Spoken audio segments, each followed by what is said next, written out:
North Carolina GOP leaders will gather today as a political firestorm ignites over a young woman's stabbing death. Officials filed federal charges Tuesday in the grisly slaying of a young woman on a Charlotte light rail train that has become a political lightning rod across the country where she had come to seek safety. Iryna Zarutska fled Ukraine in 2022 with her mother, sister, and brother to escape the war with Russia, and she quickly embraced her new life in the United States, her obituary states. The 23-year-old brimmed with potential. The talented artist quickly became fluent in English, found work at a pizzeria, and dreamed of becoming a veterinary assistant, until a man sitting behind her on the train stabbed her 3 times in the throat, for no apparent reason. The suspect, 34-year-old Decarlos Brown, is a repeat criminal offender now facing a federal charge for committing an act causing death on a mass transportation system. After Zarutska was stabbed to death in an unprovoked attack August 22nd inside a light rail car. Brown also has been charged in North Carolina with first-degree murder. CNN has reached out to Brown's attorney for comment.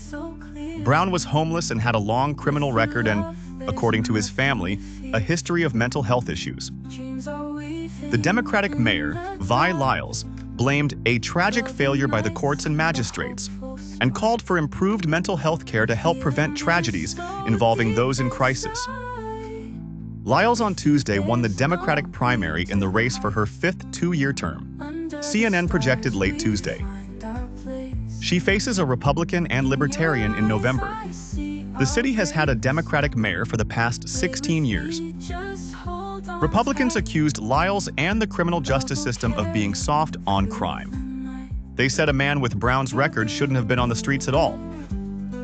The debate simmers against the backdrop of the Trump administration vowing to fight crime by deploying federal troops in predominantly Democratic cities.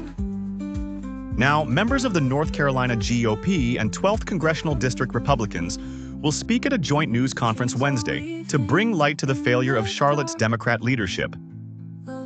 To ensure public safety following the preventable murder of Zarutska, the Mecklenburg County Republican Party said, "Here's what we know about the case polarizing opinion across the country. Suspect said he killed his victim because she was reading my mind," his sister says. For years, loved ones struggled to find him the care he needed, family members said. Brown had been diagnosed with schizophrenia and suffered hallucinations and paranoia, his sister Tracy Brown said. She said her brother told her multiple times the government had implanted a chip in him. "I knew he was battling something, but I wanted to know what it was," she said.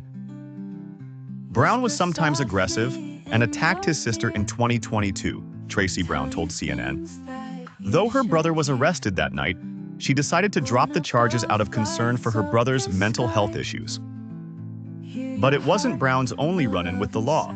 He has several convictions on his record, including for armed robbery, felony larceny, and breaking and entering. Brown spent more than 5 years behind bars for robbery with a dangerous weapon, state records show. After he was released in 2020, he didn't seem like himself and struggled to hold conversations and jobs, his sister told CNN. Their mother had tried to get him placed in a long-term facility, Tracy Brown told CNN, but her attempts failed because she wasn't his guardian.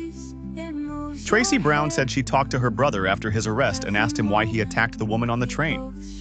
"Because she was reading my mind," he told her. His January release stokes controversy. Earlier this year, Brown was charged with misuse of 911, a Class 1 misdemeanor, after he allegedly asked officers to investigate a man-made material that controlled when he ate, walked, and talked, court documents state. Officers told Brown the issue was a medical issue, and there was nothing more they could do. Brown became upset and called 911, the records state. A condition of his release was his written promise to appear for his next hearing, according to court records. The White House said his release left him free to slaughter an innocent woman just months later.